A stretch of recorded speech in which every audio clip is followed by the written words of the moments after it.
ये बड़े ही सौभाग्य की बात है कि आज स्वदेशी जागरण मंच के द्वारा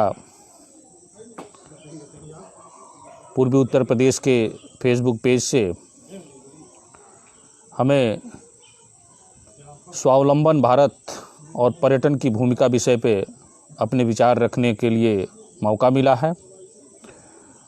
मैं इसके लिए डॉक्टर सर्वेश पांडे जी,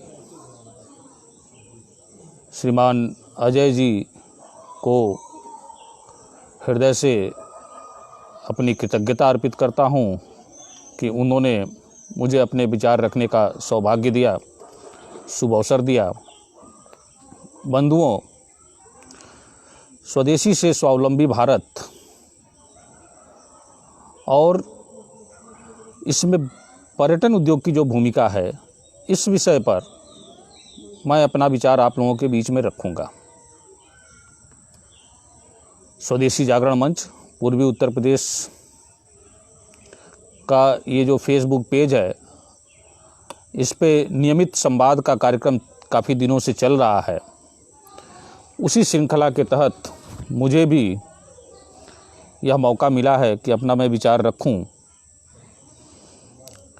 आज जिस विषय पे मुझे चर्चा करने की बात कही गई है, वह विषय हम सभी के लिए समझना अति आवश्यक है। स्वावलंबन का मतलब क्या है? स्वावलंबन क्या है?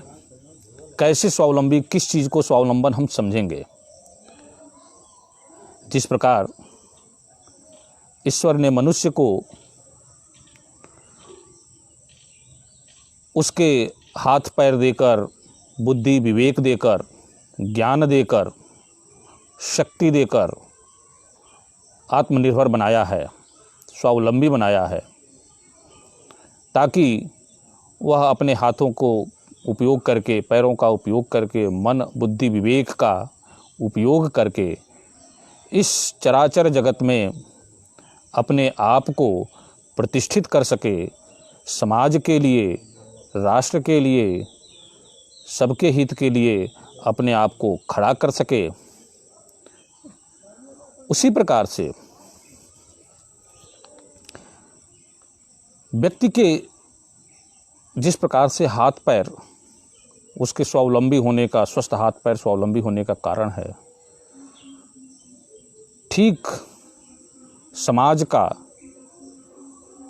अंग यह व्यक्ति है, और वह व्यक्ति भी उस समाज के हाथ पैर की तरह उसको खड़े होकर उसको बल बुद्धि विवेक बुद्धिया से आगे बढ़ाकर समाज को आगे बढ़ाने का काम करते हैं। बंधुओं, प्रत्येक मनुष्य इस चराचर जगत में स्वाभिमान के साथ जीना चाहता है। स्वाभिमान के साथ जीने का मतलब ही है कि स्वावलंबी होकर जीना, आत्मनिर्भर होकर जीना। आप समझते हैं, जिस प्रकार कोई अपंग व्यक्ति जिन कठिनाइयों का सामना करता है,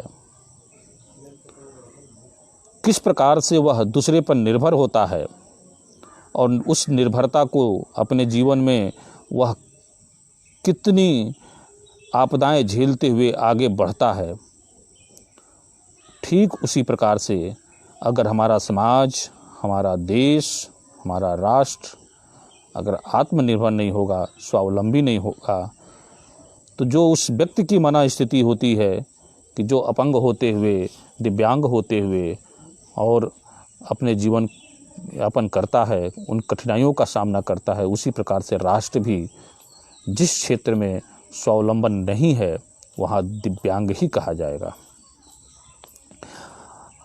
अगर हमारे लिए ईश्वर ने हमको स्वावलंबी बनाया है, सोच समझ कर बनाया है,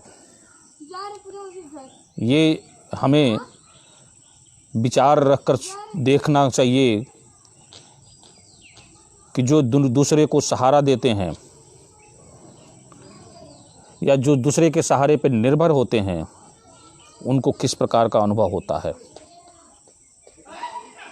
बंधुओं, हमारे समाज में जिन मनुष्यों ने स्वावलंबन को अपनाया, आत्मनिर्भरता को अपनाया, वह समाज में एक बहुत बड़ी प्रतिष्ठा को प्राप्त किए हैं।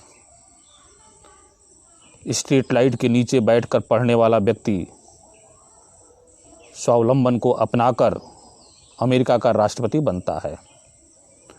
अखबार बेचने वाला व्यक्ति आत्मनिर्भरता और स्वावलंबन को अपनाकर भारत का राष्ट्रपति बनता है।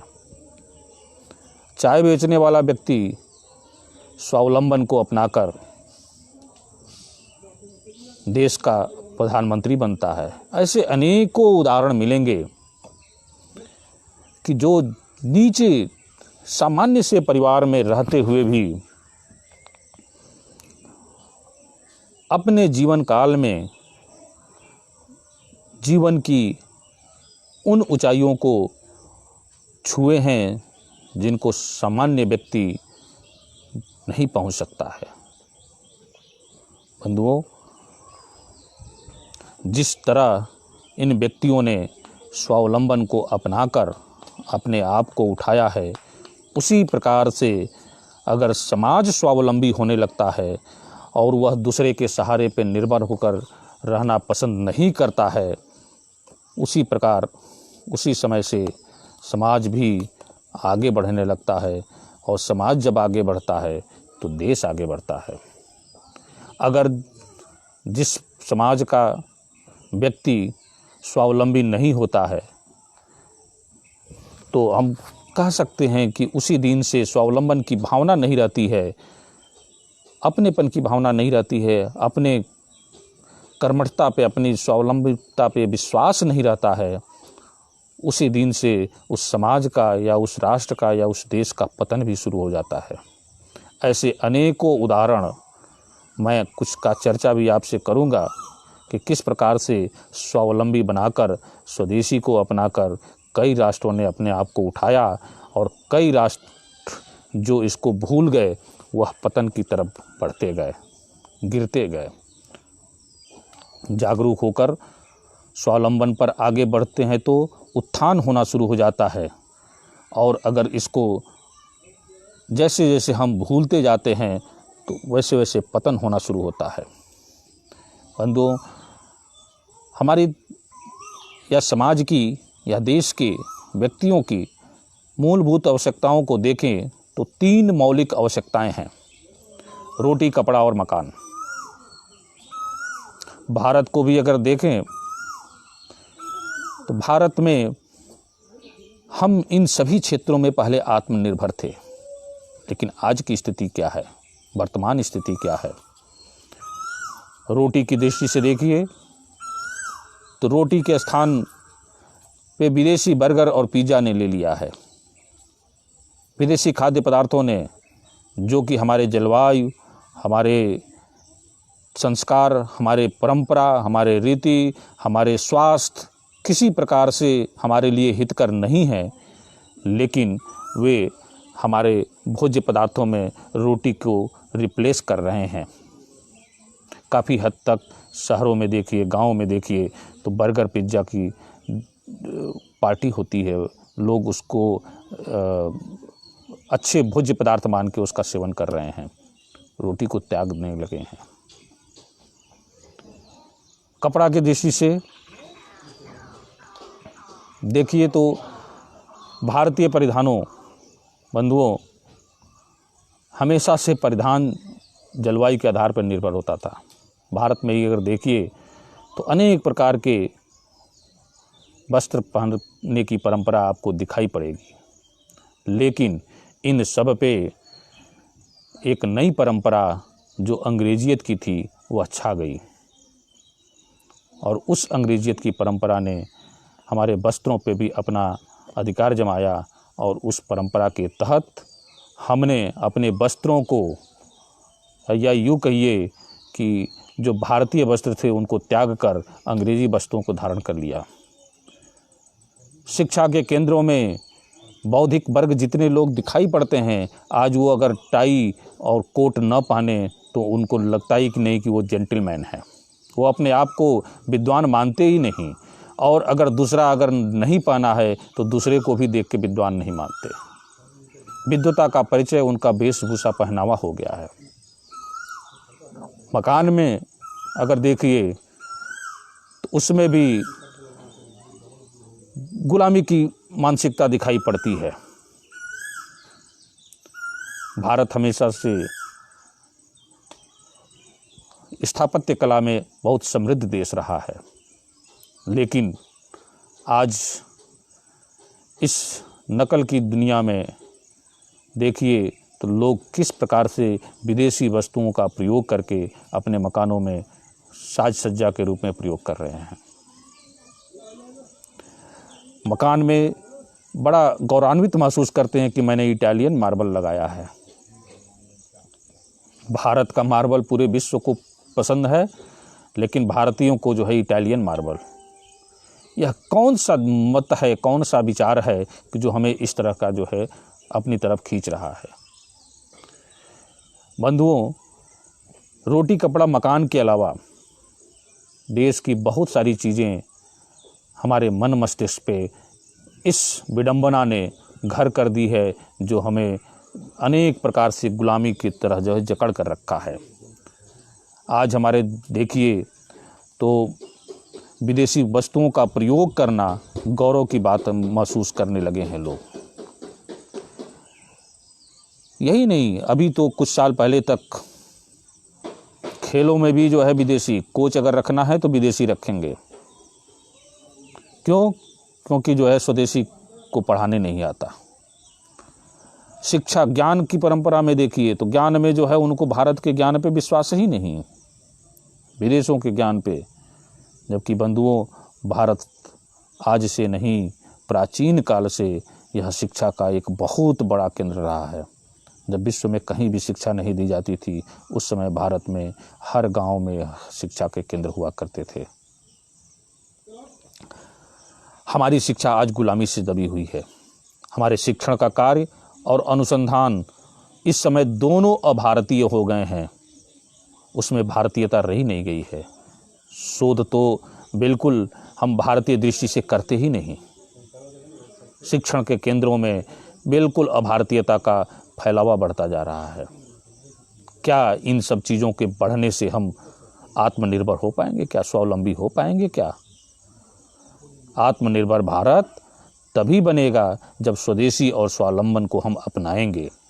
स्व पर मतलब स्वयं पर जब हम गर्व करेंगे, अपनी वस्तुओं पर, अपना देश, अपना मिट्टी, अपनी गांव, अपना नगर, अपने देश की बनी हुई वस्तुओं पर अगर हमको गौरवान्वित महसूस जिस दिन करना शुरू कर देंगे, उस दिन हम अपने आप को उत्थान शुरू कर देंगे। बंधुओं, स्वावलंबन के मंत्र को अपनाकर कोई भी देश अपने पैरों पर खड़ा हो सकता है। अमेरिका जो आज संपन्न और समृद्ध राष्ट्र के रूप में पूरे विश्व में परचम लहरा रहा है, यह आज की स्थिति में पहले नहीं था। अगर अमेरिका के लंबे इतिहास को देखिए तो लगभग 200 साल पहले अमेरिका बहुत ही गरीब देश था। भारत के सामने उसकी कोई पहचान नहीं थी। भारत उससे 32 गुना 33 गुना जो है समृद्ध राष्ट्र था। लेकिन अमेरिका आज विश्व का समृद्ध राष्ट्र के रूप में जाना जाता है। अगर हम वर्तमान को पहचानने की बात करते हैं तो भविष्य को जानना जरूरी होता है। हमने कोशिश किया, जानने का प्रयास किया कि अमेरिका में ऐसी कौन सी क्रांति आई जिससे अमेरिका इतना समृद्ध राष्ट्र बन गया। तो बंधुओं, पता चला कि इसका श्रेय जो है अमेरिका के जॉर्ज वाशिंगटन को जाता है, जिन्होंने पूरे अमेरिका में स्वदेशी और स्वावलंबन की एक अलख दवाई जगाई और जिसको पूरे देश ने हृदय के अंतिम छोर से अपनाया और अपनाकर आज इतना शक्तिशाली और समृद्ध राष्ट्र के रूप में अपने आप को खड़ा किया। दूसरा उदाहरण बंधुओं मैं देना चाहूँगा, अपना पड़ोसी देश है चीन और जापान।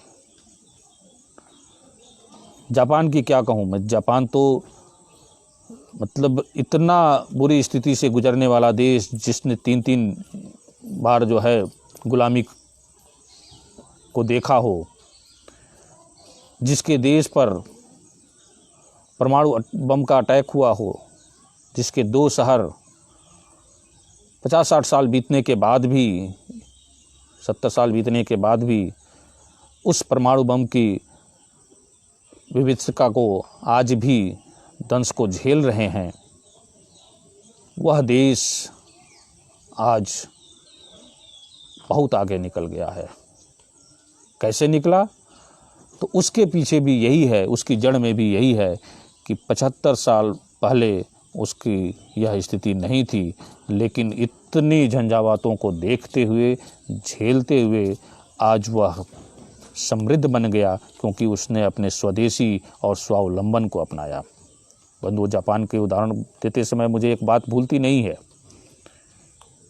जापान ने स्वावलंबन को इस कदर अपनाने की निष्ठा अपने मन में जगाई कि उन्होंने विश्व के सभी देशों में गए और जहाँ पे ज्ञान विज्ञान की पुस्तकें थी, उनको सबसे पहले अपने भाषा में अनुवाद किया, अपनी भाषा में उनको उनकी प्रिंटिंग कराई और छपने के बाद उनका अपने भाषा में अपने देश के लोगों का अध्ययन शुरू कराना प्रारंभ किया, जिसका परिणाम हुआ कि स्वभाषा में व्यक्ति को ज्ञान जल्दी समझ में आता है। और आज टेक्नोलॉजी के मामले में जापान जो है कई विकसित राष्ट्रों से, सभी से, लगभग अमेरिका से भी आगे है। अमेरिका भी उसकी टेक्नोलॉजी के पीछे है। टेक्नोलॉजी से उनके जलिस की भावना रखता है।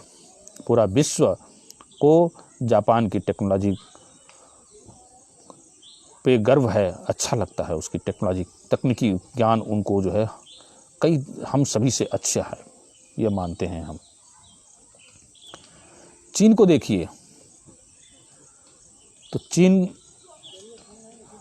हमारे आज़ादी से पहले चीन के समय बहुत बुरी स्थिति थी, खाने के लिए वहाँ पे अनाज नहीं हुआ करते थे। चीनी लोग, आज जो ये कोरोना महामारी आई, इसके पीछे क्या है?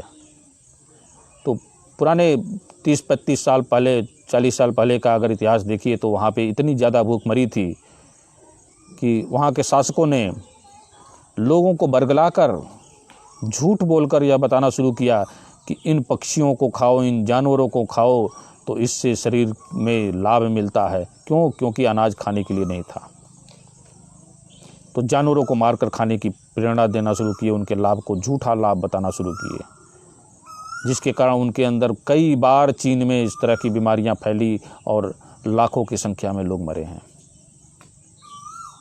चीन आज इस कोरोना महामारी से पूरा विश्व जो दंश झेल रहा है, उसके पीछे चीन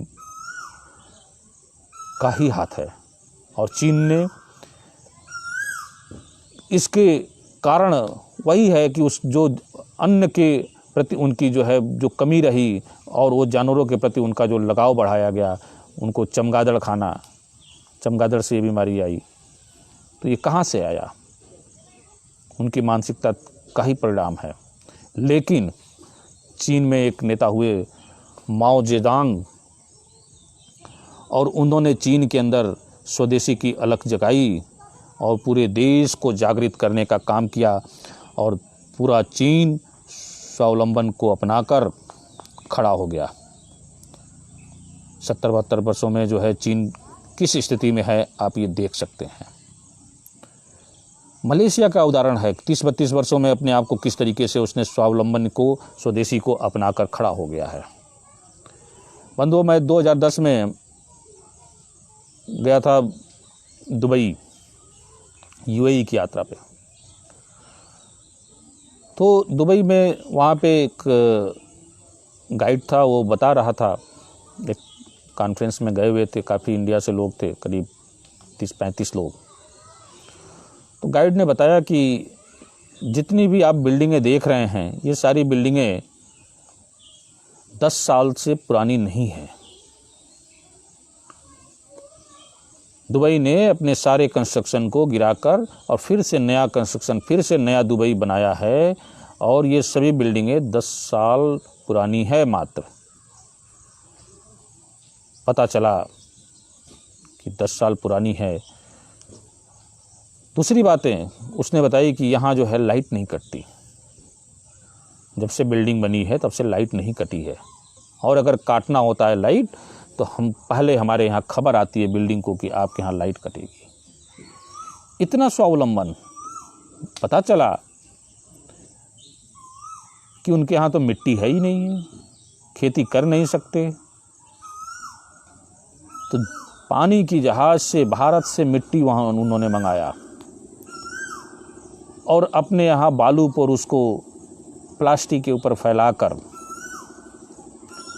ड्रिप इरिगेशन सिस्टम के माध्यम से तकनीकी ज्ञान को अपनाकर और कृषि में बहुत सारी साग सब्जियां, फल पौधे पैदा कर रहे हैं। और इतना ही नहीं, आज यूएई या अरब के देश को देखिए तो केवल रेत होने के बावजूद भी वो आत्मनिर्भर हैं, पर्यटन को अपना के आत्मनिर्भर हैं। पूरे देश के लोग उनके यहाँ जाने के लिए व्याकुल रहते हैं, देखने के लिए व्याकुल रहते हैं, आतुर रहते हैं, काम करने के लिए आतुर रहते हैं। ऐसे अनेकों देशों का उदाहरण मिल सकता है। लेकिन जब तक हम, एक बात तो कन्फर्म है कि जब तक हम दूसरे पर निर्भर रहेंगे तब तक हम अपनी ताकत को बढ़ा नहीं सकते हैं, तब तक हम अपनी ताकत को हासिल नहीं कर सकते हैं। इसलिए परावलंबी होकर कभी भी कोई देश आगे नहीं बढ़ा है। आगे आने के लिए, आगे बढ़ने के लिए हमें स्वदेशी और स्वावलंबी को अपनाना ही पड़ता है। हमें स्वावलंबी बनने के लिए अपने गौरवशाली इतिहास की तरफ जरूर देखना चाहिए। भारत का एक गौरवशाली इतिहास रहा है। अंग्रेजों के इतिहास की मैं बात नहीं करता। अंग्रेजों के इतिहास मतलब अंग्रेजों के कालखंड में अंग्रेजों के द्वारा लिखा गया इतिहास की बात नहीं कर रहा हूँ। अंग्रेजों ने तो सही इतिहास लिखा, लेकिन जो उन्होंने इतिहास लेखन कराया वामपंथियों के द्वारा, कुछ अन्य प्लानिंग के तहत कुछ अन्य लेखकों के द्वारा, कि भारत तो उस आज़ादी से पहले, 15 अगस्त 1947 से पहले तो देश था ही नहीं, और उससे पहले तो यह देश सपेरों का रहा है, गरीबों का देश रहा है, समृद्ध देश रहा ही नहीं है। यहाँ कुछ नहीं था, भूखमरी की शिकार थी। बंधु, ऐसा नहीं था। अगर आप अंग्रेज़ों के वास्तविक इतिहास को पढ़िए, अंग्रेज लेखकों के पढ़िए, जिन अंग्रेज़ों ने यहाँ की समृद्धि पे अध्ययन किया है, यहाँ पे इतिहास पे अध्ययन किया है, यहाँ के गाँव का अध्ययन किया है, उनके इतिहास को अगर पढ़िए तो आपको उत्तर इसके ठीक विपरीत मिलेगा। बंधुओं, जब हम इतिहास को देखते हैं, उन अंग्रेज़ों के लिखे हुए दस्तावेज़ों को देखते हैं, तो उनकी आधार पर धर्मपाल जी ने एक पुस्तक लिखी थी। उस पुस्तक को पढ़िए तो आपको मिलेगा कि अंग्रेज जब भारत आए तो उस समय लगभग 180-200 साल पहले की बात है, तो 7.5 लाख भारत में गांव थे और 7,35,000 गुरुकुल गांव में विद्यालय हुआ करते थे। लगभग हर गांव में विद्यालय। कुछ गांव छुटे रहते थे जहां पे विद्यालय नहीं थे। भारत जो है दुनिया का सबसे समृद्धशाली राष्ट्र, ऐसा अंग्रेज बताते हैं। अगर हम समृद्ध नहीं थे तो अंग्रेज आए क्यों? अगर हम भिखारी थे तो अंग्रेज आए क्यों? 200 साल तक क्यों रुके? क्या ऐसा होता है क्या कि जिस घर में कुछ भी न हो उनके घर डकैती पड़ती है, उनके यहाँ चोरी करने के लिए, उनके यहाँ लूटने की इच्छा से कोई 200 साल तक टिका रहता है। अंग्रेज हमारे यहाँ 200 साल इसलिए टिके रहे कि हमें लूट कर अपने देश को समृद्ध बनाने का प्रयास करें। समृद्ध बनाने के लिए उन्होंने इंफ्रास्ट्रक्चर का डेवलपमेंट किया, रेलवे का डेवलपमेंट किया, केवल इसलिए कि हम यहाँ के संसाधनों को लूट कर अपने देश को भेज सकें। ये गरीबी के कारण वो यहाँ पे इसको अमीर बनाने के लिए नहीं आए थे, इनकी समृद्धि को लूटने के लिए आए थे, इनकी समृद्धि को से खुद को समृद्ध बनाने के लिए आए थे। भारत सबसे बड़ा दुनिया का व्यापार करने वाला देश था। दुनिया के बाजार में 35% भारत के सामान बिका करते थे। आज की जो स्थिति है 25% अमेरिका और चीन का सामान बिकता है। भारत का उत्पादन का आंकड़ा 43% पूरी दुनिया का 43% उत्पादन भारत अकेले करता था। अमेरिका और जापान मिलके इस समय जो है 45%। अब 180 वर्ष पूर्व ये स्थिति थी, लगभग 200 साल पहले ये स्थिति थी, तो आज हम इस स्थिति में क्यों पहुंच गए? आमदनी की अगर दृष्टि से देखिए, व्यापार से लाभ की बात जो करता हूं, तो 27% दुनिया का बाजार से जो है भारत लेता था, बाकी में पूरे देश थे विश्व के। स्टील के उत्पादन में भारत 3000 साल से पहले से ही काम करना शुरू कर दिया था। भारत की लोहे की मांग, स्टील की मांग पूरे विश्व में हुआ करती थी और सोने के भाव बिकता था। भारत का कपड़ा जो आज बांग्लादेश है, वहाँ पे पहले भारत का ही अंग हुआ करता था ढाका। ढाका का मलमल पूरे विश्व में प्रसिद्ध था और ऐसे उदाहरण मिलते हैं, ऐसे बहुत सारे प्रसंग मिलते हैं कि जब ढाका का मलमल विदेशों के मार्केट में जाता था तो वहाँ पे एक तरफ ढाका का मलमल तौला जाता था, तराजू के दूसरे हिस्से पे स्वर्ण मुद्राएं रखी जाती थी। सोने के बराबर तौल कर भारतीय वस्त्रों का व्यापार होता था। क्या क्वालिटी रही होगी। सूरत का मलमल, ढाका का मलमल, खांडवा का मलमल माल देश की एक गौरवशाली परंपरा के अंग रहे हैं। और इन सभी कपड़ों के व्यापार करते समय हम उनके बदले में सोने लाया करते थे। हमारे व्यापारी वहाँ से सोने लाते थे अपने देश में। इतना सोना आया कि आप उसकी समृद्धि का अंदाज़ा लगा सकते हैं कि वही जब अंग्रेज अध्ययन करने लगे इस देश का तो लिखते हैं कि भारत तो सोने की चिड़िया है। बंधुओं, हमारे देश में लगभग 3000 वर्ष तक कपड़े का व्यापार हुआ। 3000 वर्ष तक स्टील और लोहे का व्यापार हुआ। 3000 वर्ष तक स्टील से बने जहाज विदेशों को बेचे जाते थे। हल्के जहाज भारत में बनते थे और बड़े जहाज हुआ करते थे। 3000 वर्ष तक भारत की औषधियाँ हम विदेशों में बेचते थे। पूरे देश के लोग भारत की औषधियों पे विश्वास करके इसका उपयोग करते थे। भारत की औषधियाँ मतलब जो जड़ी बूटियाँ हैं उनसे इलाज करने की पद्धति, औषधि का मतलब ये मॉडर्न मेडिसिन की बात मैं नहीं कर रहा हूँ। उसका तो उद्भव ही अभी कितने दिन हुआ। भारतीयों ने व्यापार करके 3000 वर्षों में लगभग इतना सोना कमाया कि आपने देखा कि मोहम्मद गोरी जब आया तो उसको 16-17 बार आक्रमण करना पड़ा एक मंदिर के सोना को लूटने के लिए। लोगों ने मंदिरों में सोना जड़वाना शुरू कर दिया। मंदिर की मूर्तियां सोने की बनने लगी। आज भी देख सकते हैं अमृतसर का स्वर्ण मंदिर। बहुत सारे मंदिर सोने से, मंदिरों के गर्भगृह को अंदर दरवाजे, चौखट, जहाँ देखिए गांव गांव में गुंबद,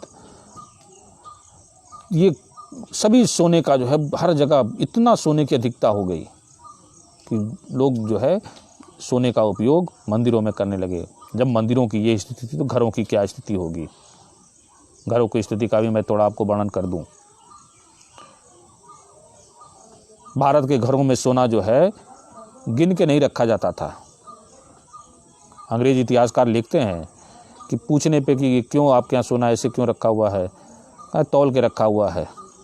तौल के रखने की परंपरा थी, गिनने का समय नहीं हुआ करता था, इतनी समृद्धि थी। तब अंग्रेजों ने कहा कि यह सोने की चिड़िया है। इतनी सारी समृद्धि आज भी आप गांव को देखिए, बहुत सारे गांवों में अक्सर सुनाई पड़ता है कि नींव की खुदाई में, खेत की जुताई में सोने का घड़ा मिल गया, जिसमें स्वर्ण मुद्राएं पड़ी हुई थीं। लोगों को आज भी मिलता रहता है। वह चमत्कार नहीं है, वह हमारे पूर्वजों ने रखा था। उस समय सोना ही रखा जाता था, इस तरह से रखते थे लोग। यही माध्यम हुआ करता था व्यापार का। तो इतनी समृद्धि थी, इतना सोना हुआ करता था कि उसको घड़े में करके रखा रहते थे लोग। कोई विपदा आई होगी जिसके कारण उसको नहीं हटा पाए, बाद में वो मिल रहा है। इतनी सारी समृद्धि, इन सभी समृद्धियों का कारण रहा क्या? तो इन समृद्धियों के पीछे अगर देखते हैं तो समृद्धि जो ग्रामीण अर्थव्यवस्था थी, वो ग्रामीण अर्थव्यवस्था इन समृद्धियों का कारण रही। गांव हमारे स्वावलंबी हुआ करते थे। गांव स्वावलंबी का मतलब, गांव में एक अंग्रेज लिखता है कि भारत के गांव में केवल नमक शहर से आता था, बाकी गांव शहर को अन्य वस्तुओं का निर्यातक हुआ करता था, व्यापार करता था, शहर को भेजता था। नमक को छोड़कर कोई भी वस्तु गांव में उपयोग नहीं होती थी बाहर की। लेकिन आज स्थिति बदल गई है। गांव की न्याय व्यवस्था को देखिए, शिक्षा व्यवस्था को, तो हर गांव में गुरुकुल हुआ करता था। न्याय व्यवस्था को देखिए तो हर गांव में पंचायत हुआ करती थी। आज भी अगर पुराने लोगों से पूछिए गांव में, तो पंचायत का वर्णन करने को आपको अनुभव मिल जाएगा। अगर छोटा केस तो ग्राम की पंचायत पे, एक गांव की पंचायत, 2 गांव की पंचायत, 5 गांव का सरपंच, ऐसे पंचायत हुआ करती थी। 5 लोग मिलकर न्याय कर देते थे, और ऐसा न्याय करते थे कि वादी और प्रतिवादी दोनों प्रसन्न हो जाते थे उस न्याय व्यवस्था से। दोनों संतुष्ट होकर अपने अपने वापस चले जाते थे अपने अपने घर को। तो किस प्रकार की व्यवस्था थी, कौन सी व्यवस्था थी? वो स्वावलंबन वापस लाने की जरूरत है।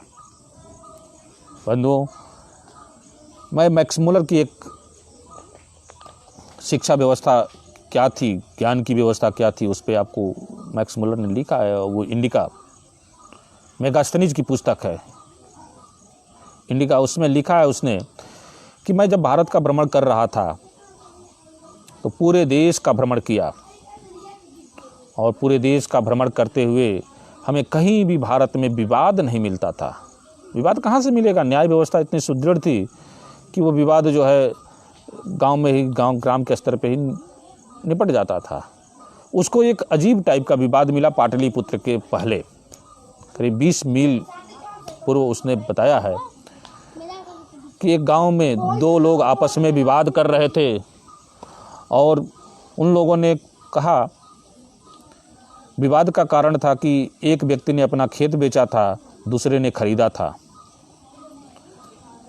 जिसने खेत बेचा, उस व्यक्ति के घर खरीदे हुए व्यक्ति ने खेत से एक स्वर्ण कलश लेकर पहुंचा, कहा कि इसमें सोने की मुद्राएं भरी हुई है, यह तुम्हारे खेत में से मुझे प्राप्त हुई, तुम इसको लेकर रख लो।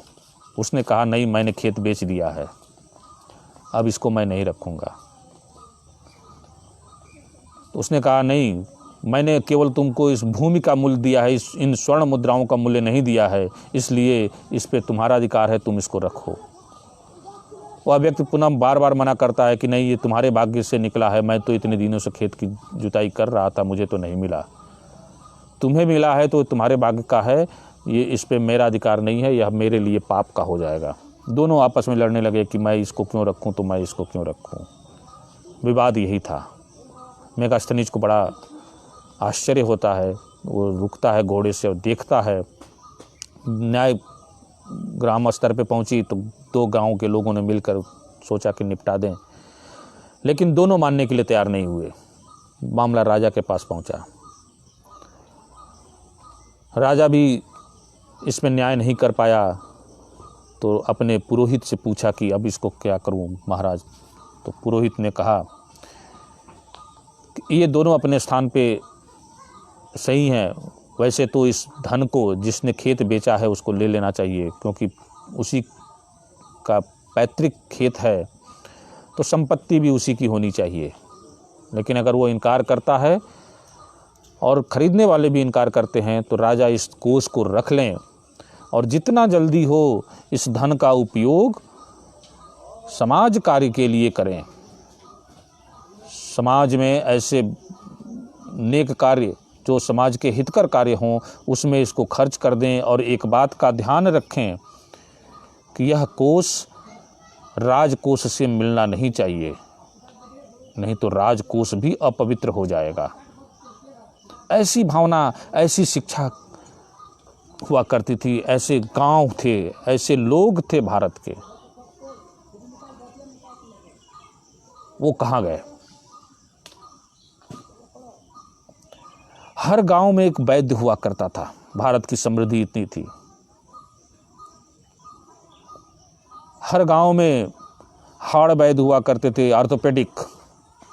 बचपन में हम लोगों ने भी देखा है कि अगर हड्डी टूटती थी तो ऑर्थोपेडिक के यहाँ जाने की ज़रूरत नहीं होती थी। कितने बार टूटी है, लेकिन उसको जोड़कर कुछ जड़ी बूटी दे दिया, इसको पी लेना, और कुछ बता दिया कि इसको लेप लगा लेना, और 28-30 दिन में जो है वो ठीक हो जाता था। जीवन में कभी वहाँ पे कष्ट नहीं हुआ। ऐसी चीज़ें। 4-5 गांवों के बीच में एक सर्जन हुआ करता था। और मज़े की बात तो ये कि ना ही वैद्य जो है जड़ी बूटियों का दवा का पैसा लेता था, ना ही हाड़ वैद्य लेता था, और ना ही सर्जन लेता था। लेकिन फिर भी उनका परिवार सकुशल चलता था, अच्छे से चलता था। क्यों? क्योंकि जब गांव का व्यक्ति उनके घर जाता था तो कुछ न कुछ उपहार स्वरूप उनके लिए लेके जाता था, जिसके आधार पर उनका घर सकुशल संपन्न होकर चलता था। और चिंता करता था कि उनके घर जो है रसोई हुआ करे, खाना बनता रहे। लेकिन ये परंपरा टूटी है। शिक्षा के बारे में मैंने बताया कि सभी लगभग गांव में गुरुकुल हुआ करते थे। गुरुकुल का मतलब ये नहीं कि केवल बेसिक शिक्षा, प्राइमरी एजुकेशन नहीं, प्राइमरी एजुकेशन नहीं, 10+2 तक की शिक्षा। और उन गुरुकुलों का मतलब आप ये भी मत समझिएगा कि केवल और केवल संस्कृत और वेद का ही ज्ञान। संस्कृत और वेद तो अनिवार्य थे ही, इसके साथ तकनीकी ज्ञान, विज्ञान, फिजिक्स, केमिस्ट्री, सभी भौतिकी, सभी चीज़ों का ज्ञान उनको कराया जाता था, सभी का ज्ञान उनको दिया जाता था। तब जाके गांव स्वावलंबी होते थे। और गांवों पे आधारित जो है जो दूसरी अर्थव्यवस्था थी जो शहर की, वह इन गांवों पे निर्भर हुआ करती थी। आज अगर स्वावलंबन को अपनाना है तो हमें पुनः उसी राह पे चलना पड़ेगा।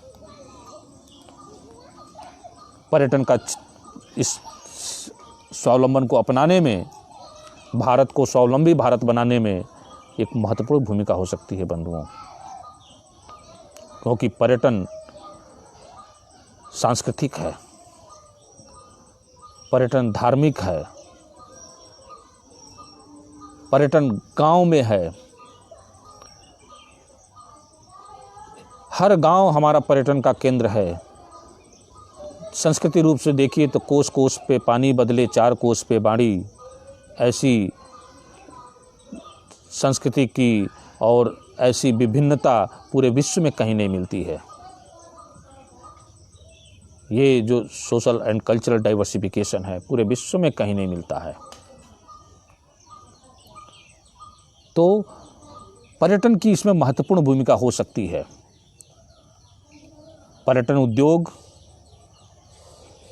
आज पूरा देश यह विचार कर रहा है कि इस कोविड-19 के कारण पर्यटन उद्योग को क्या स्थिति होगी। बंधुओं, पर्यटन उद्योग पुनः जीवित हो जाएगा, समय लगेगा, लेकिन जिस ढर्रे पे चल रहा उस ढर्रे पे जाने के लिए फिर कोई महामारी आएगी, उसे मार डालेगी, फिर पुनः खड़ा होना पड़ेगा उसे। बार बार ऐसा होता रहता है इस उद्योग के साथ। लेकिन जिस दिन पर्यटन को हम ग्रामीण स्वावलंबन, राष्ट्र के स्वावलंबन के साथ जोड़कर खड़ा करने का प्रयास कर देंगे, उस दिन से भारत में पर्यटन कभी मरेगा नहीं। पर्यटन उद्योग कभी भी नहीं मरेगा।